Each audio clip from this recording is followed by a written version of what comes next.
about So like, 7,000. 1,500,000 pounds. Okay. So there's actually estimated 12 million pounds of unclaimed cremated remains. And just to give you like a visual, that's how much the Eiffel Tower weighs. So it's a lot. And so we do, as funeral directors, I think we're charged with having, options of how we can serve our families. I think sometimes we forget that when the body is cremated, that that was a human and that they're not, if they were still bodies laying everywhere, we see that in the news, there's a huge issue there. But as soon as they become cremated remains, you kind of lose that personal touch to it. And so it's important for me to be able to bring that humanizing factor back to it. So I get a lot of questions of how I got started in this. And so for you guys to understand my passion in this, it's to understand the story behind it. So, about 8 years ago, I got diagnosed with hip dysplasia. Which, if you're like, I think that's the thing that dogs get, you would be right. When my surgeons first told me that, I was like, what in the world? Like, how is that even a thing? And I was working at the funeral home full time, and I do a lot in the prep room as well. And they said, your lifting days are over and you're going to be on bed rest for 3 months when you have this surgery. And that was a very scary thing as a funeral director because what we do is very physical. And so I was worried about, am I going to still have a job? What am I going to do? 3 months is a really long time. And so I had asked the owners of the funeral home if I could have a project to work on while I was at home. And so they gave me a project of saying, hey, we've got all these urns in our basement. Well, we'll just print off like our data sheets for you, and then you can just start calling them. And when they said we have quite a few in the basement, they were not joking. There was 300 urns that were sitting in our basement. I had been at the funeral home for about 7 years at that point, and I had no idea that we were sitting on hundreds of urns that people never picked up. So I started calling and I realized that, a lot of these people just had forgot. I got the blame game a lot of, oh, my sister was supposed to pick mom up, or man, I totally got busy and forgot, and it's been 5 years, or, all the excuses. So we were able to return many to families. But then I started dwindling down to where they didn't have anybody, or the people that were charged with picking them up didn't want them. And so that's where I had to, forge ahead and find a solution for that. And so as I was learning to rewalk and I had to teach myself to rewalk, it's also where I had to make some big choices in my career. And this project was one of those of and I tell this part of it because funeral directing is challenging, our jobs are challenging, but if you guys ever run into a roadblock, try and find the positive of it, even though it's really hard and you might feel like that it's a career ender or something like that. Just don't give up because there can always be something. This has been an incredible journey that I've been on, and so that's why I like to tell the story of them. So, for who has the unclaimed urns, I've realized that everybody has them. I think if a funeral home says they don't have a single one, either they're doing something really, really right or they're not aware of the situation. So we are getting urns from the funeral homes in town, but we've also branched out and we're getting urns turned into us from all different places. So, just a couple examples. I recently, in the last month, had an urn and a flag case. It was actually two urns turned into me. An apartment building had gone, the person who had lived there had died, and there wasn't any family, so they cleaned the apartment building out. Well, his parents' urns were there, and he was a veteran and his spouse. I've had urns that have been found in the middle of the street, and the local law enforcement has called me, which we found out after researching that. Somebody had robbed the house and the urn looked like a solid bronze brick basically. And so they stole it, probably thinking it was worth something or a jewelry case or something, and then realized, this is cremated remains and threw it out the window. We get urns from salvage yards. storage units, kind of all over the place. So every story is really different, and it's not just, oh, that they're coming from funeral homes, but they're coming from the public. And I think that that's going to only increase as we are getting more and more cremations that are happening. And after a while, you know, people might not want them. So, for example, let's say I die and my son takes my cremated remains home. He loves me, I'm his mom. But then my son dies, and then his child now has my urn and his urn. And then you do the next generation. So you're kind of piling up all these generations. And if families aren't choosing to bury the urns or to make any type of final disposition, eventually people aren't going to want to have, 10 family members' urns sitting in their house. And so it is an epidemic that I think is going to get worse and worse. So every state is different on their rules and regulations of how funeral directors need to handle unclaimed cremated remains. So here's a couple for you. So in Kansas, after 90 days, you can dispose of them respectfully. Iowa, it's 60 days for a civilian or 90 days for a veteran. Connecticut is 180 days and you have to send a verified letter. And then Nebraska is you have to wait at least a year. So I also wanted to because I know a lot of you guys are in Texas. Texas code is written very weird. So I tried to pull out from Texas what they were meaning with this. So in Texas, unclaimed cremated remains must be held for 121 days from the date of cremation before anything can be done. So that threshold has to happen. If they are not claimed in that time frame, they may scatter, do burial, or any authorized methods. I do have to say, I don't think people should ever scatter unclaimed cremated remains. You can never come back from that. While it is legal, I cannot stress enough that I don't think a firm should ever do that. And I'll give you an example of why in just a little bit. If they are a veteran, they can be released to an approved veterans organization. So the stipulations with giving them to a veterans organization is they have to have had the cremated remains for at least 5 years, or the authorized person has not claimed the cremated remains within that 121 days, and you made a reasonable effort to locate the relative, including publishing a notice in the newspaper, and 30 days have passed. So it's kind of one or the other, and then you can release them to that veterans organization. The reason I tell people don't ever scatter is because you never know after a certain amount of time if family comes back. So, for example, in 2018, we did a burial of civilians and we buried 86 people. In that group, there was a young man that had died by suicide by cop. And the informant that we had at the time was like a second cousin. It was very distant. The police were very involved in that. There was a social worker that was involved. It was kind of a unique circumstance. It was well before my time. It was in the late 1990s when he had died. And I got a phone call about a year after we did that burial, and it was his sister.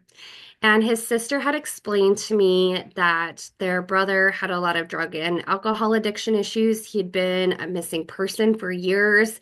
They just assumed that he had probably died from an overdose or something somewhere or was living on the streets.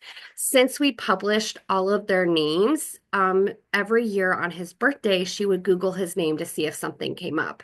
And so, because his name came up, they were finally able to close that chapter in their family's life and not wonder, is my brother still out there? What happened? Obviously, the circumstances were so sad. But we did a disinterment and we were able to get that brother back to the family so that they could have that closure. And to me, that's, if we would have gone and scattered, we would have never been able to do that. We have another one that we're going to disinter. She died in the early 2000s. It was actually her estate that reached out to us. They have a large amount of money and said, hey, we would like to pay to disinter her and bring her up to, I believe it's Minnesota, on the family farm and have her be placed uh, back with her relatives. So again, that's why it's so important to not scatter because you can never come back from that. So I'm looking at some of your questions here. We're going to talk about the veterans and the honors here in just a little bit. And then there is also most cemeteries have community crypts specifically for this purpose. Not really. And I talk a little bit more about where we get our spaces, but a lot of places don't have it. And that's where it's kind of the issue is what do you do with these? So all right, so as far as the process goes, because I think this is really important, is it's very important to stay organized and, make your phone calls, always document that you have, when you call, if you leave a message, if does the voicemail have that person's name? I always send letters. I'll start with sending just regular letters and then I'll send a certified letter, even though Iowa does not require that. It's just for my peace of mind that I know we're doing it the right way. And then I always say cross-reference your name in your system. So, for example, we had a family, I could not track them down. And then we got a new death call. I was like, gosh, that name sounds so familiar. Why is that name sounding so familiar? Well, because I had one of their family members in my list of unclaimed. So, going through cross-referencing the families that you're actively serving can sometimes give you the answers that you're searching for. And then just my biggest thing is document everything as you're going through this.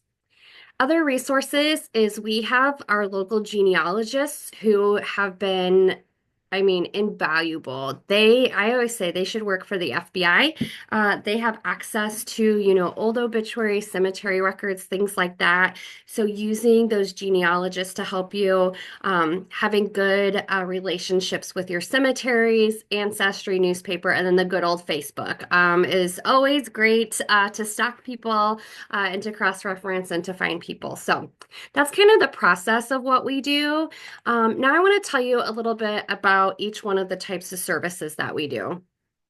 So the first one I want to talk about is the children's services. And while it is hard to believe that there would be children that go unclaimed, we have done 2 services for children.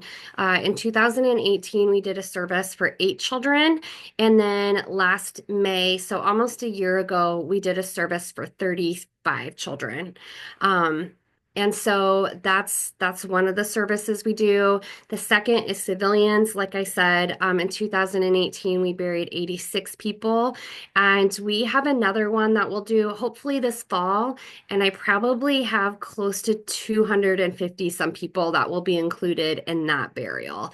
And then lastly is the veterans. So the veteran services are always the biggest ones that we do and are picked up mostly by our local media. But we've gotten some really good coverage with the children's service. So the next slide I'm going to show you, this is from our local news channel. They did a really good job of capturing what we did for the children's service. As the wind whistled through this Des Moines cemetery, it lifted the voices of an emotional crowd. People huddled together Saturday morning to honor 35 little lives taken too soon. But no one in the crowd had ever met the children they were burying. So every one of these children has a very different story. All 35 children had long been forgotten. Their remains had sat on the shelves of various funeral homes, unclaimed. I think a lot of these came from moms who miscarried and they weren't allowed to talk about it or acknowledge it. We've had a few others that were found in storage units, empty apartment buildings, side of the road. And so it's kind of one of those things that's a little bit mind-boggling, but that's why we step in and make sure that they're laid to rest. Lanae Strovers with Hamilton's funeral home has spent the past 7 years scouring records to identify every baby, planning a public memorial with the help of dedicated volunteers. The children we remember today were never nameless. They were never formless. They were created by a God that loved them dearly. Saturday morning, every life was remembered. Baby boy Zarkonko, 1972, stillborn. And every name read aloud. David Elliott Harlow, died in 1952. So when you look at all these little urns, I really want people to remember, this was a baby or this was a 2-year-old child. Like, this was somebody, and to bring the humanizing factor back to the little boxes. Surrounded by a community filled with love, the nearly 36 children who had once been alone were finally laid to rest together. Those children will now have a permanent home together here at Avon Cemetery, where people can continue to visit them, remembering their lives for years to come. So for the children's service, we had a church that built all of the little wooden boxes for us and donated those. And then we had another woodsmith that donated and built the large box that we put all the urns in. And then a couple years ago, we had a gentleman, he was a retired firefighter. And before he died, he donated 10 spaces to us to use at that cemetery. So we use those for the children's services and then also for the mass burial. So, the children's service was one of those things that we put it out publicly. We had no idea what to expect. And you can see we had a lot of people that turned out. And our local sheriff's department was great. They actually blocked the entire road for us while we did a procession down, which was pretty incredible. And there was a lot of the biker groups that were there, the veteran biker groups, and it was pretty emotional for those guys. They were pretty teary-eyed as that was happening. So that was the first one, or that's the children's service that we do. It's just something that, especially, look at the news recently. There's been some really bad stuff in the media about funeral service, and it's a great way to create a great working relationship with your local media. Today I was at our local media filming another news story, and it's always really positive, and they love being able to put a positive spin on death care, which I appreciate because we need that so badly right now in funeral service. So I think just having that good relationship with your local media is another positive things to do. The community really, really backs us, and it's about being part of something bigger, about being something good. There's so much negativity in the world right now that, even though this is a very sad thing that we're dealing with, it really brings the community together. So for the children's service, there was such a wide variety of people that were there. There was children that were there were veterans that were there was just people that were there. One of the most humbling part of it truly was that there was a lot of moms that were there that had a miscarriage and never did any type of a funeral service for their child. And so they were coming in honor of their child and to kind of get some closure, which is not something I ever expected, but was a really beautiful kind of subsect that happened from that. So then we have the civilian. This is the headstone that we have in place there. So we were able to get that donated. And this was where we put all of the urns into a large vault. We had a service. This wasn't hugely attended by the public, but we did have quite a few people that showed up. It's just a little bit different than the children and the veterans, but it was still important for us. We read each one of their names as we placed the urns into the vault. And even though it was a long list, it was important for us to make sure that we were individualizing each one of those people. So that's what we did in 2019 for them. And then the ones that the most people talk about is the veterans. So the very first year of this that I did this, I had 3 veterans, and I didn't know what to expect at all. I called our local veteran cemetery and said, hey, I've got kind of this crazy idea. What do you think? And they said, yep, we support it 100%. And so the power of social media was good in this area. I had put it out there and just invited whoever wanted to come, and about 300 people showed up, including our governor, which was not what I was expecting. And so that was kind of the light bulb moment of, wow, what we're doing is really important, and this means a lot to the community. And so I kept kept going down my list and kept working through. So the first year, like I said, we had 3 veterans. That's a picture of our governor receiving the flag. And then in 2019, we had 5 veterans. And then we actually found the wife of one of the veterans that we had buried the first year. So we were able to put husband and wife back together, which was really cool to be able to do that. Then in 2020, we had COVID. So we had one veteran, and I need to tell you the story about him because, again, it goes back to you never need to judge somebody. You never know a life story. So this veteran had been in a care facility for over 20 years. And we had a guardian that we were working with. And the guardian had put funds aside for him. So we were able to have a full casketed burial. And we had a lot of funds. So I was like, you know what? Why don't we run an obituary in the paper? I was able to find a high school photo of this gentleman, and he had a very distinct nose. Like it was very large and it had a very unique shape.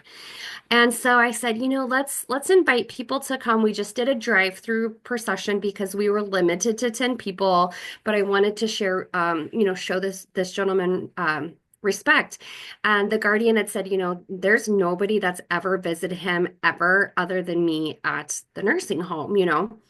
And so we put this obituary out in the paper, and the morning of the funeral, I get a phone call and she's like, I think you have my brother's body there. And I was like, oh, okay, what's his name? We serve a lot of families. And she told me the veteran's name, and I was like, what? I was told he didn't have any family. And she's like, well, I'm confused because I thought he died 20 years ago in Arizona. So then I was like, oh no, do we have the wrong person? Like, what's happening? Well, long story short, it turns out that he did not die in Arizona 20 years ago, but his ex-wife had told his family and his 3 children that he had died in Arizona, even had a fake urn with his remains in it. So when he was here in Iowa, nobody knew that he was here. Nobody was looking for him. Nobody went to visit him because they didn't know. And so we ended up pushing the burial back a day. So the sister came in, they were able to view his body. His kids came in, and then his one daughter came and she received the flag at the service. So it just was one of those things that, I mean, it was a God thing, I think, truly to be able to give this family some closure. I can't imagine the conversation those kids had with their mom, that I wanted to stay out of that part of it, but I was doing my due diligence and what I needed. So, again, it's just one of those things as a funeral director, you never know, and there's always a story behind it. So that's why I like to tell that one. But and then the next year in 2011, we had 11 veterans and 2 spouses. The 2 spouses were veterans of that 11, and so we had 2 sets of husbands and wives. And then in 2022, we had 7 veterans and 1 spouse. And then in 2023, we had 12 veterans and 2 spouses. We had 4 different funeral homes that were a part of the 2023 service. So what was really cool is that morning of the service, we had multiple different rides that were coming in. So Waterloo, Iowa is about an hour and a half, 2 hours away. And Iowa State Patrol escorted a group of like 200 Corvettes, motorcycles down. We had another funeral home that was from the south that they came in. So the whole state was kind of coming together for that service. And that was just a really neat thing to see, people really giving respect to giving those veterans their last ride into the service. So that year I said, I am not going to do more than 12 because that was an incredible amount of work. Every veteran that we have, we research, and it's more than just here's their name, here's their date of birth, what branch they serve in. We do a deep dive on these individuals. So we find out their life stories. We find out, where did they go to school? did they have hobbies? Where did they work? We try and find pictures. And each veteran has 4 people that represent them. They have a storyteller that reads the stories. We have an urn bearer, that's the person who carries the urn during the service. We have a flag bearer who carries the flag, and then we have a flag recipient. And we choose these people from the community very carefully. So they are people that are, veteran representatives, people that support the veteran community, different ways that we do that. So I have a little video from the service in 2023. I really think it's something that you need to see to understand what we're doing. So I'm going to play that for us here.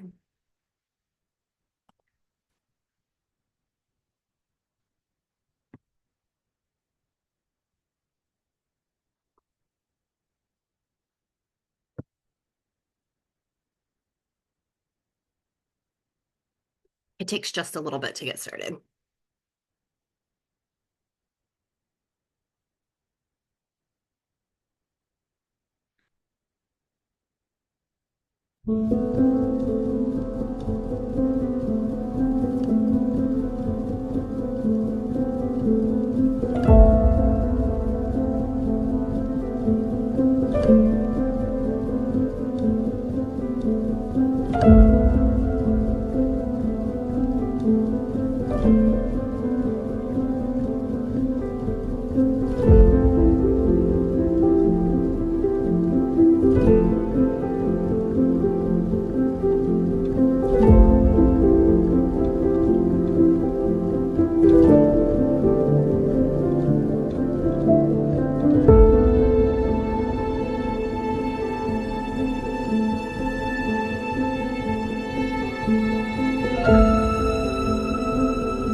that was the service that we did 2 years ago.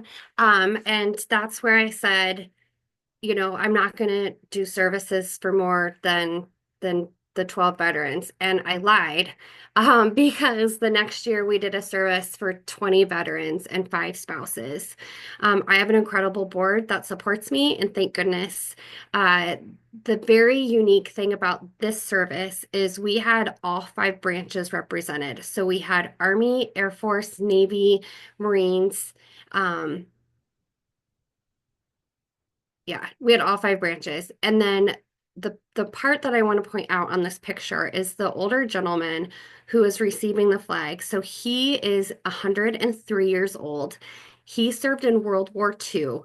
And I was able to go to Normandy with him. And with visiting with him, I realized that he had served alongside one of my veterans who was unclaimed. And so he then received the flag for his friend that he had known 80 years ago during D-Day, and was able to do that. So that was probably one of the most humbling parts of my career, was to be able to do that. So like I said, we had the 20 veterans, and then the 5 spouses were spouses of 5 of the gentlemen that we were burying. The other really cool thing is that we had veterans from Vietnam era, Korean War era, World War II, World War I, and we had a gentleman from the Civil War. So this is a picture of Joseph Chittister, and then we had a Civil War reenactor, and it was just one of those things to think that this guy had been sitting on a shelf for almost 100 years, and nobody had ever looked twice at him. And he served in the Civil War. I mean, it just was crazy to me. So Iowa Veterans Cemetery and Department of Veterans Affairs helped me. We were able to get a headstone that was time period for them. And if you know anything about national cemeteries, it is difficult to get anything. And they were so amazing in helping. The gentleman that's saluting next to me is our Congressman Zach Nunn. He flew back from Washington, D.C. just to be here at the service, and he is active duty Air Force. So for him to be there was very humbling. So as you saw in the picture previous, we have all of these urns. So you can see, they're all up there. I mean, we had 20 urns to make, which we were like, oh, how are we going to do that? So what we decided is we wanted to get the community involved. And so this is just a little video showing you what we did and how we got the urns made. Over the years, students in the shop class at Prairie City Monroe High School have made everything from grandfather clocks to poker tables. But they've also completed several projects benefiting the local veteran community. They're working on another this year, and the students wouldn't have it any other way. In the noisiest of classrooms, focus might be the most important skill to hone on safety, precision, and my first project I made for my mom. Purpose. It's nice to give back. Senior Lucas Ludwig is right at home. I get to work with my hands. That's my favorite part about it. His focus now on a different project with family in mind. My grandpa was in the Army. My cousin is in the Air National Guard. But they won't receive these. I'm cutting 45-degree angles so we can line these up to make the actual box of the urn. Other veterans who have spent decades waiting will. My grandpa was in World War II, and my father-in-law and my wife's grandpa were both in the Air Force. Service is also important to PCM shop teacher Tim Crowder. Proud his students feel the same. They came to us and asked about making the urns. We brought it to the class, and we voted on it. So we asked, and it was 100% yes, let's do it. Haven't had very many issues. Students like junior Tate Tangeman. His grandpa was in the Navy. What do you think he would think if you'd been involved in this project? He thought pretty highly of it. He was pretty proud. Tate, Lucas, and another classmate, all these wooden urns. They're for the final salute. The nonprofit gives veterans and some of their spouses whose cremated remains have gone unclaimed in central Iowa for decades a proper send-off. The shop class has done so many different projects for veterans in the past. I have a neighbor, Butch, who every year when he gets what the class has made comes off and shows it off. And I thought, no, they already have such a deep passion for veterans. Maybe they would be willing to help us with this. Finding the supplies, just like getting the students on board, also fell right into place. Everybody just wants to help. My dad served in the Navy, and he passed in '03, and it means a lot to me. Bob Coffey owns his own construction company and helped get the wood donated after Strovers approached the American Legion Riders Post in Polk City. So I called two of my friends that have mills, and one of them said, yeah, come get whatever you want. Right now, the plan is to make as many as 40. The men and women who are getting these urns, I think, deserve them. They do. And thanks to these students for making it happen. And Ludwig, one of the students we just heard from, says he's planning to join the Air National Guard. Over the years. So that was great that we were able to have the class, the high school shop class come. And then we had the shop class teacher receive the flag of one of the veterans. And then two of the students were the flag bearers and the urn bearers. And so they're going to also help us again this year. So, we have a service scheduled this year for Saturday, October 4th. So if anybody wants a good excuse to come visit Iowa, we would love for you to come. We have about 5 veterans so far this year, but that number ebbs and flows as we go through things. But I want to just take these last couple minutes of what questions you guys have. I'm going to give you guys my contact information too. I've seen some of the ones in the chat just saying, how can you find out if this is something local? There is some other organizations out there that do it. I would say some people have heard of Missing in America Project for reasons I don't want to get into on here. We don't work with them locally in Iowa, but other states, they're doing some great stuff. There's some different VFW groups that do it. So yeah, there's other places that do it. And we've always told funeral homes, call us, we'll help you. We have this great layout of how it works to get the community involved. And it's kind of a way of advertising your services without advertising. So if anybody has questions, you can raise your hand or do it in the chat. Or Haley, what is your question?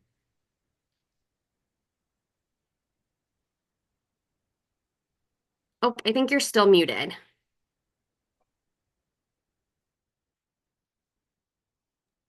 I thought I unmuted myself. Okay. Hi, it's so nice to meet you. I'm grateful to have you today as our special guest speaker.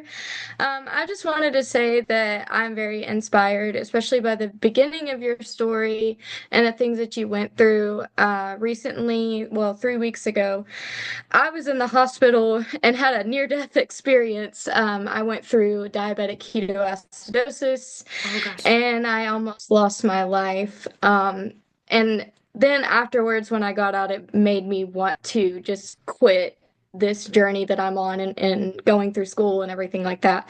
But your story was very inspiring. And I just wanted to say that I'm very thankful that there's somebody out there like you who is doing such a cool thing for civilians and veterans. I come from a military home. A lot of my family are currently active duty or retired veterans. And so I'm very inspired by what you're doing, and hopefully I can be a part of something like this in the future. And I just wanted to say thank you. Oh, thank you. And yeah, keep going. I know sometimes we get these, medical setbacks, but take care of yourself first, but don't let that stop you. So, all right. Is it Sonia? Do you have your hand up? It's Samaya. Oh, perfect. Okay. It's okay. It's okay. I wanted to tell you thank you for sharing your story and thanks for sharing information. It was very, very, very helpful and informing. And I heard you say that you're embalmer.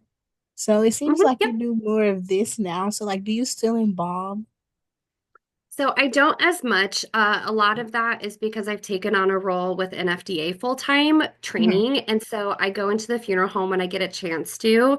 So sometimes on the weekends, if I'm not busy, I'll be like, hey, do you have anybody? And try and stay up with that. So, but also because of my physical limitations, that's where I had to find strengths in other areas. And so while I still do and try and keep up on it, it's not my main focus anymore. But boy, I miss house calls. I miss those house calls and never knowing what you're gonna walk into for Right, sure. right, So right. Thank you so much for sharing your story. I wish yeah, you the best. absolutely. Thank you. Thank you. All right, Elizabeth, looks like you have a question. Yes. So I'm in Texas. Can we, um, like, have you thought about expanding your nonprofit to other states so maybe we can join in with it if we don't have, like an organization local to us that do it? Yeah, so we've always said that if you have a funeral home that wants the blueprint, we can help you with that. It would be hard for us to go to Texas and to do that because we all are volunteers and all work full time plus other stuff, but we are not gatekeepers. So we just want to help support other funeral homes to do that. And we also will help with the research if needed. So it's not like we'll go down there and do it, but we're sure help you get started. No, I mean like the video like this, like if we have questions, we can set up a meeting and be like, okay, so Mhm. this is where I'm at. What Yep. additional information do you have that could help me? Yep. Yep, absolutely. Absolutely. Katrina, it looks like you have a question. Yeah, close. Katarina. Sorry, we're getting Katarina, all the sorry. tricky names today. You are, and they're teeny, teeny, teeny, tiny on my screen. So, No worries. Well, I had a question, once again echoing what everybody has said. I think what you're doing is so cool and incredibly touching and inspirational, and it's kind of inspired me. And so my question is what is the, like, if you get cremated remains that are brought into your care and you have nothing to go on, how do you go about the research process by trying to get more information? Is it just a lot of Google searching? Is there a particular method? so it kind of depends on the urn you have. So, like the one that I'm dealing with right now, I know he's an Air Force veteran because they've got his flag and it's has an Air Force emblem. And I have his name and I have his wife's name. And then the wife, I found the funeral home in Maryland that did her cremation. It's a trade funeral home, so I'm not getting phone calls back. So I actually have reached out to my senator to help me because he can have access to things that I don't. So it just depends. So the urns always have, names in them for the most part. I have a few that I'll never be able to figure out because there's not a name, there's not a coin. So like the really old cremated remains don't have that crematory coin. But I usually, it's just research. It's just, looking up names, matching things. Some of them are really easy, but that's where the genealogists really come into play and help you put that story together. That's really cool. You don't give up. I'm sure you spend a lot of hours working sometimes on finding people. Yep, and I've got some urns that have been in my care for years that I'm just hoping someday that the connection will get there and, they're not going anywhere, so they just kind of hang out in my office and keep me company. So, but hopefully someday. So, yeah. All right, Layla, do you have a question? Yeah. I was actually wondering about how you had said there's an upcoming veteran service. My parents actually just moved to Davenport, and so I go up there to see them sometimes. My dad's a Navy veteran, so I was wondering about that because that would be really cool to go up there and see them and like go see that too. Yeah, absolutely. So it's Saturday, October 4th. If you are going to be up in the area, let me know, and then we can connect. But it's one of those things that your dad would probably really enjoy coming to the service. It's a very large publicly attended service, but we'd love to have you. Yeah, I'll take a picture of your email so I can get that together Yeah, with him. definitely do. Yeah, for Thank sure. you. Yeah. Kate, you have a question? Yeah, it's kind of a different question. It's kind of along the same line as Katarina questions in regard to like your research. When you research somebody, say you get somebody on the line and you start talking to them, asking them like just questions, whatever's involved in the research process. Have you ever had a family say, "Why are you doing this? This is not for you to be doing." Like they get upset, like the baby earns, or just like this is in the past for a reason, leave it alone. And what do you do in that instance? So Like they we didn't pick them up for a reason.